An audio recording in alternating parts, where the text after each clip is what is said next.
अधूरे उत्तर। कर्ण सेट की परीक्षा देने के बाद 2 महीने के लिए दादाजी के पास गांव आया था।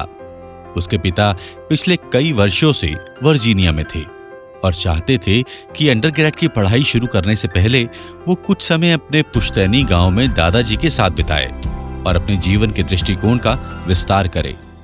दादाजी पूना विश्वविद्यालय के फिजिक्स विभाग के रिटायर्ड विभागाध्यक्ष थे। दादी के जाने के बाद वह सतारा के पास अपने गांव आ गए थे।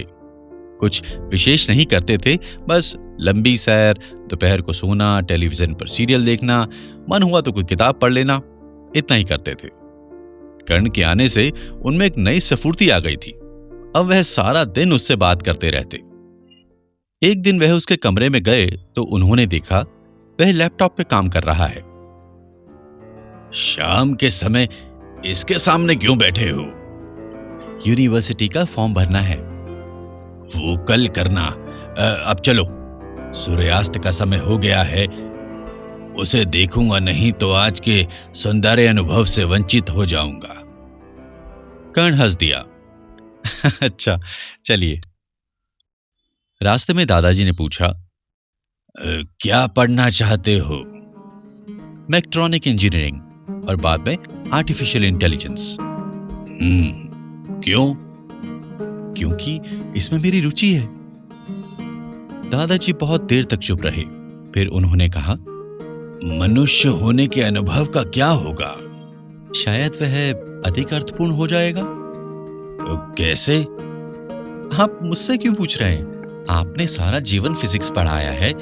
क्या विज्ञान के छात्र होने के कारण आपका नाता आसपास की प्रकृति से अधिक गहरा नहीं है?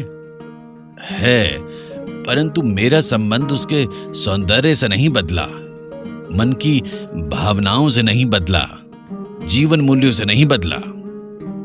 कर्ण ने कहा, परंतु जिस तकनीक का समय आ गया है उसे रोका नहीं जा सकता। क्यों? क्योंकि यही इतिहास है। जब से कृषि का विकास हुआ है, हम निरंतर बेहतर तकनीक की खोज कर रहे हैं ताकि हम अधिक सुखी जीवन जी सकें, सत्य को थोड़ा और समझ सकें।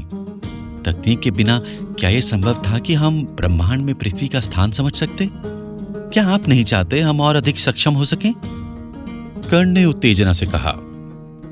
दादाजी मुस्कुरा दिए।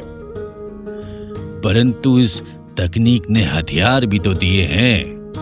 अनेकों देशों की जीवन पद्धति का विनाश करने में सहायता की है, वातावरण को दूषित किया है। यही तकनीक तुम्हें और तुम्हारे पापा को मुझसे दूर ले गई है। पर यह तो हमेशा से होता आया है। मनुष्य अफ्रीका से यदि ना चलता तो पूरी दुनिया में कैसे फैलता? पर वह अकेला तो नहीं चला था। तो यह तो अच्छी बात है। आज तकनीक के सहारे मनुष्य स्वतंत्र हो रहा है। दादाजी हंस दिए। तुम्हारी आर्टिफिशियल इंटेलिजेंस तुमसे अधिक इंटेलिजेंट होगी और तुम्हें स्वतंत्र रहने देगी। वो लोग जिनके हाथ में यह शक्ति होगी, क्या वो तुम्हें स्वतंत्र रहने देंगे? क्या आज तक इतिहास में ऐसा हुआ है? हम इसके लिए कानून बना सकते हैं, कर्ण ने कहा। दादाजी फिर हंस दिए। तो क्या आज हमारे पास कानून नहीं है? अपराध तो फिर भी होते हैं, यूएनओ है, युद्ध फिर भी होते हैं। परंतु एआई में भावनाएं नहीं होंगी, कर्ण ने जोर देते हुए कहा। दादाजी के चेहरे पर अवसाद उभर आया। अभी तुम बच्चे हो, इसलिए पूरी तरह समझ नहीं रहे। उसमें भावनाएं हमसे अधिक तीव्र होंगी क्योंकि वह भी मस्तिष्क का हिस्सा है।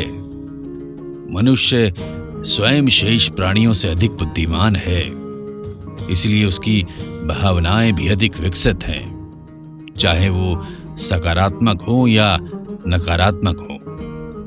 मनुष्य के पास जो आज तर्क शक्ति है, वह सदियों के प्रयास के बाद प्राप्त हुई है। उसकी यात्रा भावनाओं से आरंभ हुई थी, परंतु एआई की यात्रा तर्क से आरंभ हुई है और वह भावनाओं तक स्वयं पहुंच जाएगा। सर्वाइवल ऑफ द फिटेस्ट में उसका विश्वास आज के पूंजीवादियों से कम नहीं होगा और वह हमें मनुष्य की गरिमा के साथ जीने देगा, इसमें मुझे संदेह है। कर्ण कुछ देर चुप रहा, फिर उसने कहा, दादाजी, ब्रह्मांड में एक जीवन नष्ट होता है तो फिर नया आता है। एक बहुत बड़ा सितारा नष्ट हुआ तो सौरमंडल बना। पृथ्वी पर एक तरह का जीवन नष्ट हुआ तो नए जीवन की राह बनी। डायनासोर गए तो मैमल को जगह मिली। यही प्रकृति का नियम है। यदि आज वह समय आ गया है कि एआई हमसे आगे निकल जाए तो ये भय क्यों? सूर्य अस्ताचल में था। आकाश की लालिमा से जुड़े दादाजी अपने ही विचारों में मग्न थे। कर्ण ने कहा, चलें दादाजी? हाँ चलो। उन्होंने शीला से उठते हुए कहा। थोड़ी दूर चलने के बाद उन्होंने बातचीत को फिर से जारी करते हुए कहा, अच्छा होता यदि हम भावनाओं को पहले उस स्तर पर ले आते जहां व्यक्ति का जीवन स्वतंत्र होता, उसका अपने निर्णयों पर अधिकार होता, युद्ध ना होते, करुणा सर्वव्यापी होती। तब हम सोचते हमें एआई का क्या करना है। आज तो पूरा विश्व हथियारों की खरीद फरोख्त में व्यस्त है। किसके पास फुर्सत है वह सोचे मनुष्य का अगला कदम क्या होना चाहिए।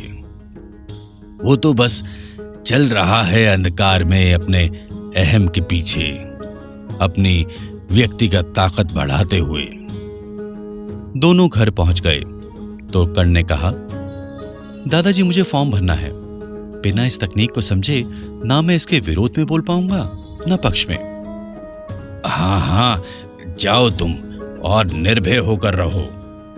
जी दादाजी, कर्ण ने मुस्कुराकर जवाब दिया। कर्ण चला गया तो दादाजी के हाथ स्वतः ही जुड़ गए और कहा, ओम शांति शांति शांति ओम।